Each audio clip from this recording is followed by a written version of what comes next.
Vamos a pasar a otros temas. El rector de la UNAM, Enrique Graue, consideró inaceptable que existan universidades públicas en riesgo de subsistencia para 2018 debido a que presentan desequilibrios presupuestales y porque los recursos destinados a la educación superior son insuficientes.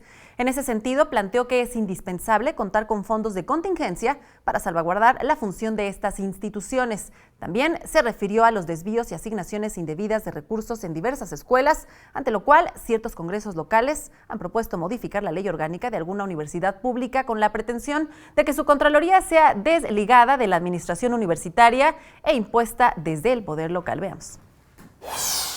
Lo anterior es una flagrante violación a la autonomía universitaria y debe ser rechazada enérgicamente por todos nosotros, porque es una violación a la Constitución Federal que la ampara y la protege.